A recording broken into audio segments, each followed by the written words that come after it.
گزارے کیسے زندگی، آؤ علماء سے پوچھ لیں، آئے جو مشکل پیش کوئی، آؤ علماء سے پوچھ لیں۔ الحمدللہ رب العالمین والصلاة والسلام علی سید الانبیاء والمرسلین، اما بعد فاعوذ باللہ من الشیطان الرجیم، بسم اللہ الرحمن الرحیم۔ الصلاة والسلام علیک یا رسول اللہ، الصلاة والسلام علیک یا حبیب اللہ، الصلاة والسلام علیک یا نبی اللہ، وَعَلَىٰ آلِكَ وَأَصْحَابِكَ يَا نور اللہ۔ میٹھے میٹھے اسلامی بھائیوں، مدنی چینل کے ناظرین، دارالافتاء اہل سنت کے سلسلے کے ساتھ ایک مرتبہ پھر حاضر ہیں۔ سلسلے کے باقاعدہ آغاز سے پہلے درود پاک کی فضیلت سنتے ہیں۔ نبی کریم صلی اللہ تعالی علیہ وآلہ وسلم نے ارشاد فرمایا، جو کوئی شخص مجھ پر ایک مرتبہ درود پاک پڑھتا ہے، اللہ تعالیٰ اس پر 10 مرتبہ رحمت نازل فرماتا ہے۔ صلو علی الحبیب صلی اللہ تعالی علی محمد صلی اللہ تعالی علیہ وآلہ وسلم۔ حضور، نماز سے متعلق سوال پوچھا گیا ہے کہ اب نماز کے اندر کوئی غلطی ہو گئی، واجب چھوٹ گیا تو سجدہ سہو کیا جاتا ہے۔ اس کا طریقہ یہ ہوتا ہے کہ التحیات پڑھ کر جو ہے وہ سلام پھیر کر سجدہ کیا جاتا ہے۔ اب مثال کے طور پر اگر کسی نے التحیات کے بعد جو ہے درود شریف بھی پڑھ لیا، یہاں تک کہ دعا پڑھ لی یا نہیں پڑھی، تو اب بھی کیا سجدہ صاف کرنے کا موقع ہے یا اجازت ختم ہو گئی اس کے لیے؟ الحمدللہ رب العالمین والصلاة والسلام علی سید الانبیاء والمرسلین، اما بعد فاعوذ باللہ من الشیطان الرجیم، بسم اللہ الرحمن الرحیم۔ ہم سے ایک سوال ہوا تھا، ایک حدیث پاک کے بارے میں پوچھا گیا تھا کہ نبی کریم صلی اللہ تعالی علیہ وآلہ وسلم جب معراج شریف پر تشریف لے گئے تو آسمان پر ہر فرشتے نے آپ سے یہ عرض کی کہ آپ اپنی امت کو حکم دیجئے کہ وہ حجامہ کروائیں، یعنی پشنے لگوائیں۔ حدیث پاک موجود ہے سنن ترمذی کے اندر، مسند احمد کے اندر اور دیگر کئی کتابوں کے اندر۔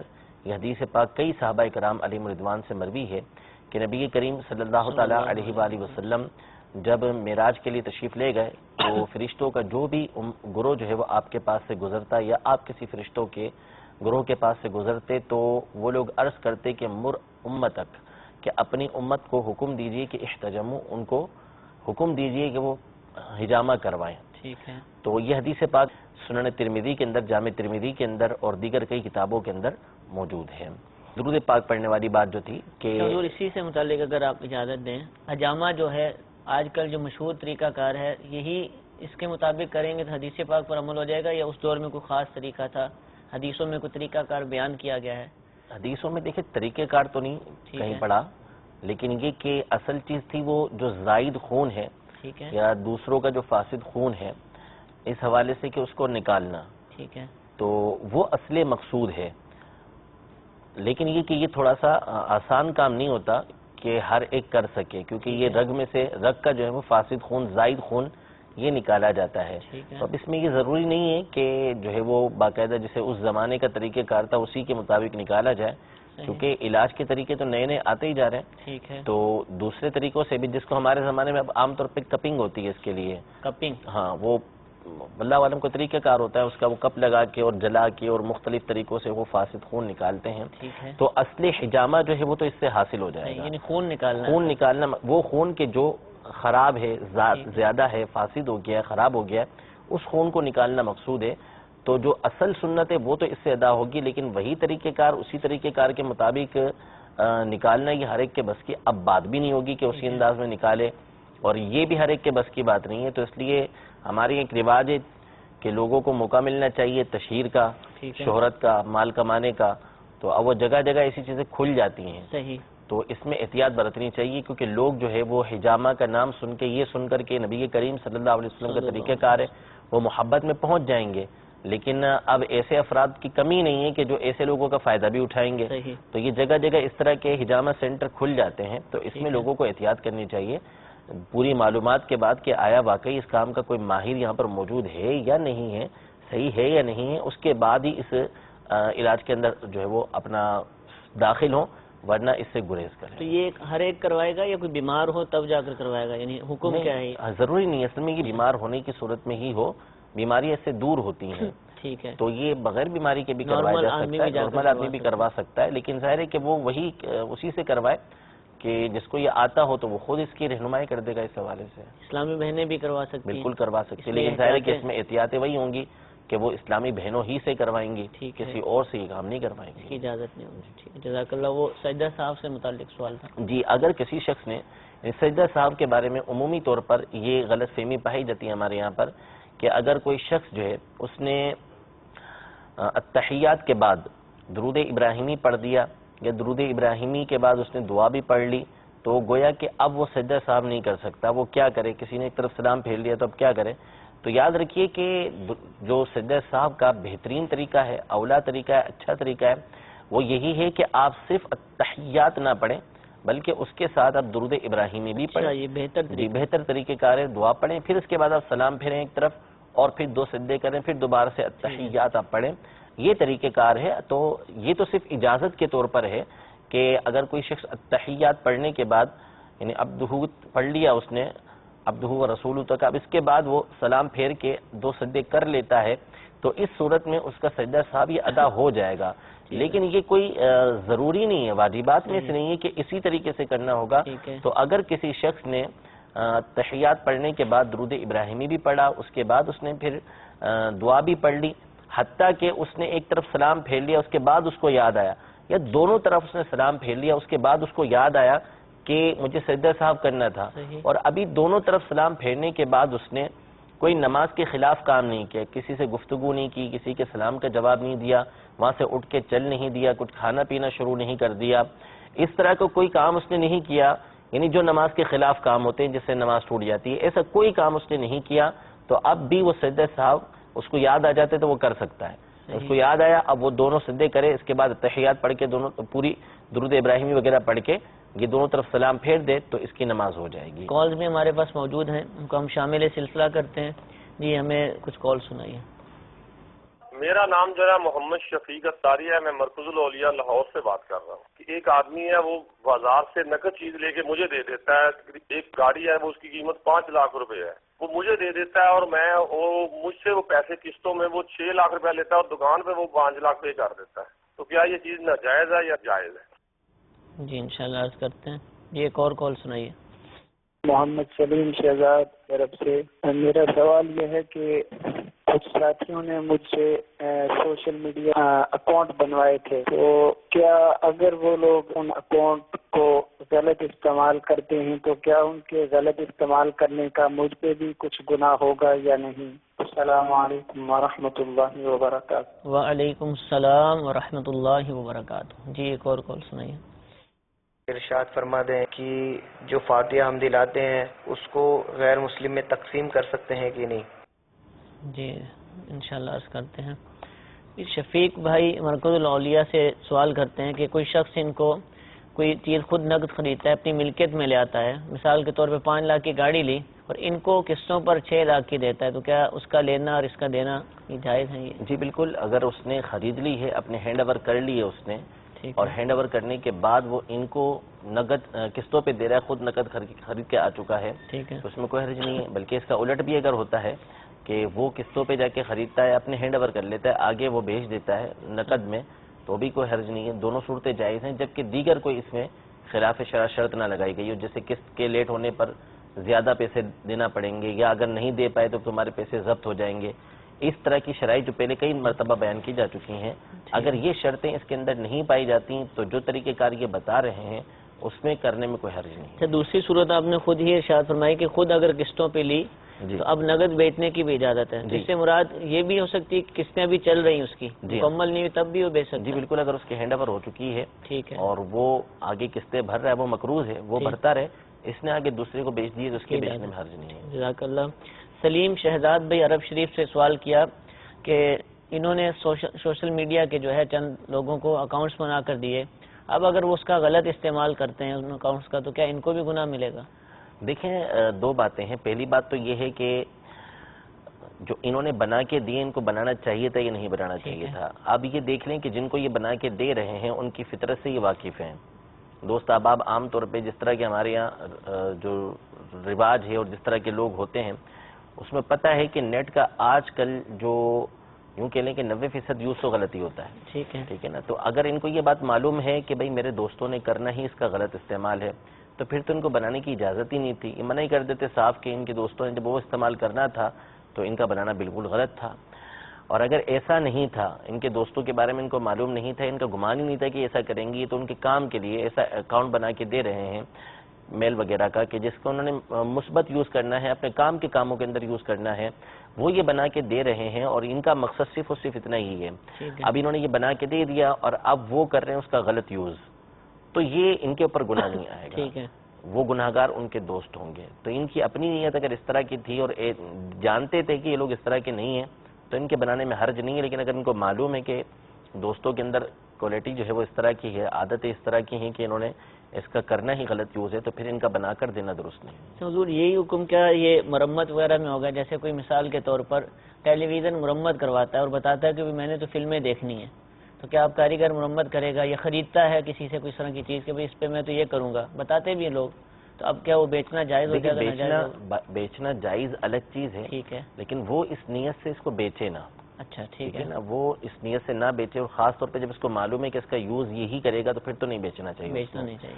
اور اگر اس میں وہ مثبت یوز کرے گا اور اچھا جو ہے نا وہ معلوم نہیں ہے اس کو کہ دوسرا اس کا یوز ہوگا یا نہیں ہوگا، یا وہ بنا کے دیتا ہے، مرمت کر کے دیتا ہے، تو ان چیزوں کو بیچنا یا مرمت کرنا مطلقاً جائز ہے. اجازت تو اس کی ہے، لیکن جب اس طرح کی باتیں سامنے آ جائیں تو پھر بندے کا خود دل جو ہے اس کی طرف نہیں کرتا کہ وہ یعنی جب کہ وہ دینی ذہن رکھتا ہو، اس طرح کا ذہن رکھتا ہو کہ میں نہ کروں اس طرح کے کام، تو پھر اس کو بچنا چاہیے اسے کام کرنے سے. جزاک اللہ. فاتحہ دلاتے ہیں، کھانا وغیرہ بھی پکایا جاتا ہے، تو کیا اس فاتحہ کی نیاز کو غیر مسلم کو دے سکتے ہیں؟ جی نہیں دے سکتے. اصل میں یہ تو ہمارے جو متبرک چیزیں ہوتی ہیں، تبرک والی چیزیں ہوتی ہیں، ان میں سے یہ بن جاتا ہے، تو ایسی اشیاء غیر مسلم کو دینے کی ہرگز اجازت نہیں ہے. ٹھیک ہے، جزاک اللہ. مزید کچھ کال شامل سلسلہ کرتے ہیں. جی کال سنائیے. میں پنجاب سے بات کر رہا ہوں. سوال میرا یہ ہے کہ میں اپنے والدہ کو میرے سے بھیجنا چاہتا ہوں. پوچھنا یہ ہے کہ وہ اکیلی جا سکتی ہے یا ساتھ محرم جائے؟ جی ایک اور کال سنائیے. میں طاہر بات کر رہا ہوں راولپنڈی سے. جی میں نے پوچھنا تھا کہ جمعے والے دن 80 دفعہ درود شریف پڑھنے سے 80 سال کے گناہ معاف ہو جاتے ہیں. کیا جو نماز نہیں پڑھتے وہ جمعے والے دن 80 دفعہ درود پاک پڑھیں تو ان کے 80 سال کے گناہ معاف ہو جائیں گے انہیں؟ جی انشاءاللہ عرض کرتے ہیں. حضور والدہ کو عمرے پر بھیجنا چاہتے ہیں تو کیا وہ اکیلی جا سکتی ہیں کہ محرم کا ہونا ضروری ہے؟ والدہ چاہے 100 سال کی بھی ہوں تو بھی محرم کے بغیر نہیں جا سکتی. بوڑھیا بھی اکیلی نہیں جا سکتی. مسافت ہے اس کو طے کرنے کے لیے لازمی ہے کہ عورت کے ساتھ چاہے عمرے کا معاملہ ہو چاہے کوئی اور معاملہ ہو تو اس کے لیے کسی نہ کسی محرم کا ہونا ضروری ہے. تو اکیلی والدہ کو یہ عمرے پر نہیں بھیج سکتے، ان کے ساتھ کسی محرم کو بھیجیں، یعنی ان کے بھائی یعنی ماموں کو، والد صاحب کو، یا جو ہے وہ خود جائیں. ان کو اس بات کی اجازت نہیں کہ والدہ کو اکیلے یہ عمرے پر بھیجیں. حضور بعض لوگوں میں بلکہ اکثر لوگوں میں یہ کانسیپٹ بن چکا ہے کہ محرم کا جو شرط ہے نا یہ حج یا عمرے کے سفر کے لیے. عام سفروں کے اندر وہ بہت سارے لوگ سمجھتے ہیں کہ ایسا نہیں ہے. یہی وجہ کہ وہ عام سفر کر رہے ہوتے ہیں، کئی ملکوں میں گھوم آتے ہیں، حج کے لیے وہ کہتے ہیں ہمیں تو محرم کے بغیر نہیں جا سکتے. تو کیا یہ صحیح نظریہ تو غلط ہے یہ بہرحال. یعنی یہ کہنا کہ صرف حج کے لیے ضروری ہے، عمرے کے لیے ضروری ہے، ایسا نہیں. ٹھیک ہے، بلکہ عورت کو جو بھی شرعی سفر کرنا ہے، چاہے وہ ملک کے اندر کرنا ہو چاہے وہ ملک سے باہر کرنا ہو، اس کے لیے ضروری ہے کہ وہ اس کے ساتھ محرم ہونا چاہیے. تو یہ جائز نہیں ہے اس کا. ایک تو نہیں ویسے ہی ایسے مقامات پہ جانا یہ خطرہ ہوتا ہے، اور دوسرا یہ کہ پھر بغیر محرم کے جانا، تو یہ تو بغیر محرم کے اگر وہ سفر کرے گی تو گناہگار ہوگی، جس پر اس کو توبہ کرنا لازم ہے. ٹھیک ہے، یعنی محرم کا تعلق حج کے ساتھ حج عمرے کے ساتھ نہیں، سفر کے ساتھ ہے. کتنی مثال کے طور پر کوئی عورت جو ہے وہ مکہ مکرمہ کے اندر رہتی ہے، ٹھیک ہے، یا مکہ مکرمہ کی سرحد کے اوپر رہتی ہے، تو اگر شرعی اعتبار سے وہ چلی جاتی ہے، مکہ مکرمہ کے اندر چلی جاتی ہے، تو اس کا جانے میں کوئی حرج نہیں ہے، کیونکہ اس کے لیے محرم ہونا شرط نہیں ہے. ٹھیک ہے. تو کتنی مسافت ہے؟ یعنی ایک دن کا بھی سفر ہو تو بھی علماء نے اس سے منع فرمایا ہے. ٹھیک ہے. ایک دن سے مراد یہ اس زمانے کا ایک دن. ہمارے یہاں تقریباً 32 کلومیٹر یا 30 کلومیٹر تک کا اس کا سفر بنے گا. لیکن عورت کو شہر سے باہر جانا ہی منع ہے کہ وہ بغیر محرم کے شہر کے باہر نہیں جائے گی. ٹھیک ہے، جزاک اللہ. اسی طرح حضور سوال یہ ہے کہ مختلف حدیث میں فضیلتیں بیان کی جاتی ہیں، جیسے جمعے کے دن کے لیے کہ جو 80 مرتبہ درود پاک پڑھے تو اس کے 80 سال کے گناہ معاف ہو جاتے ہیں۔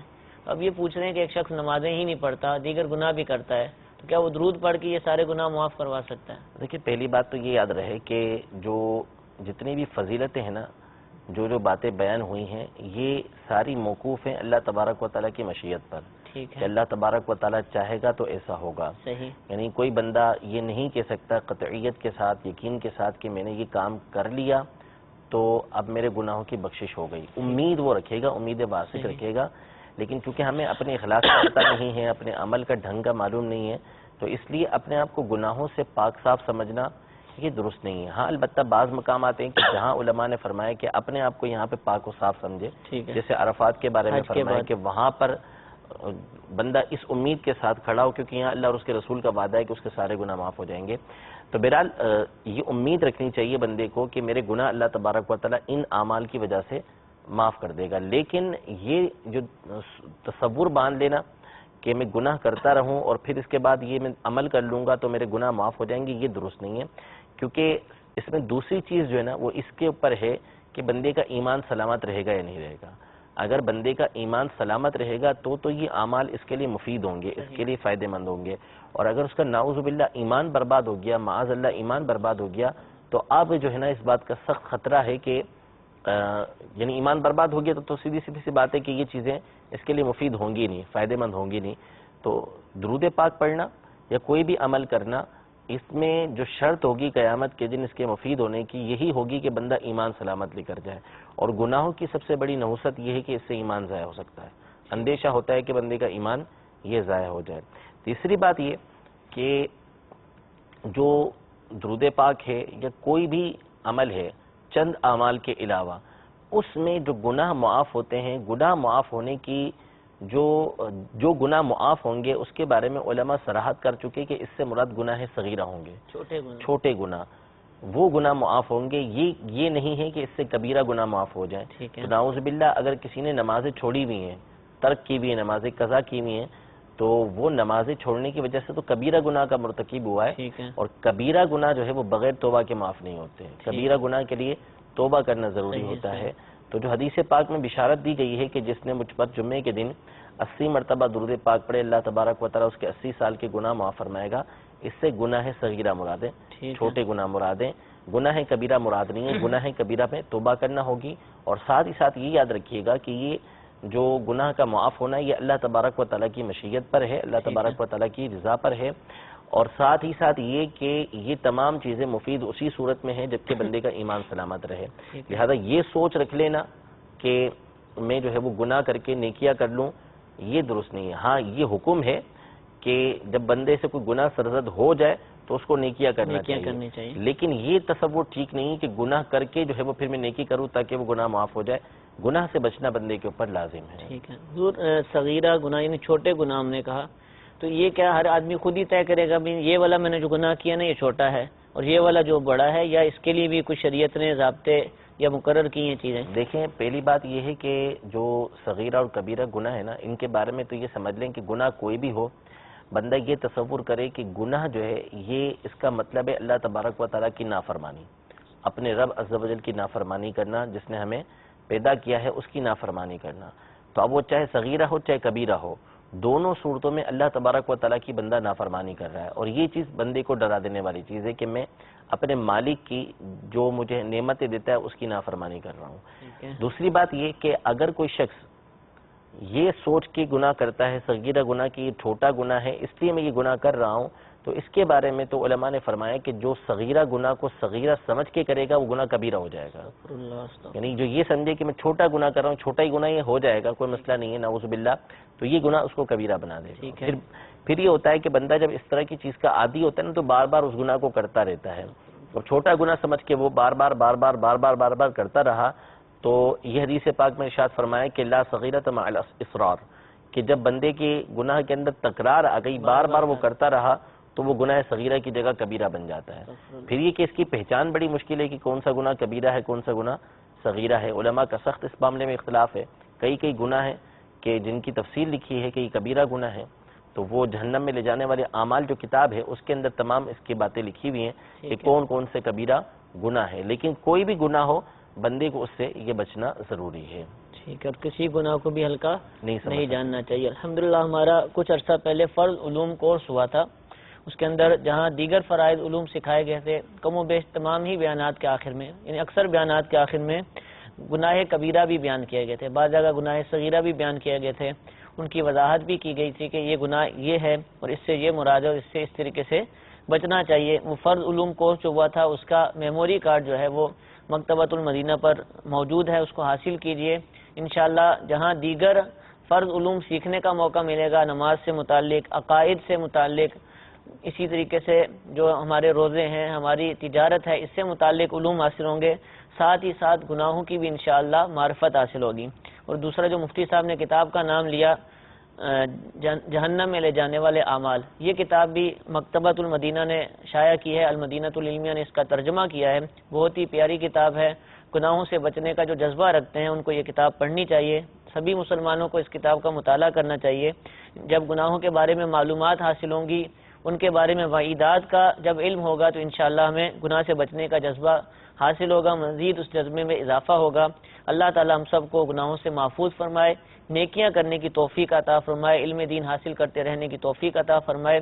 سلسلے کا وقت اختتام کی طرف آ چکا ہے. اللہ تعالی ہم سب کو عمل کرنے، علم دین حاصل کرنے کی توفیق عطا فرمائے. آمین بجاہ النبی الامین. صلو علی الحبیب صلی اللہ تعالی علی محمد صلی اللہ تعالی علیہ وآلہ. گزارے کیسے زندگی، آؤ علماء سے پوچھ لیں. آئے جو مشکل پیش کوئی،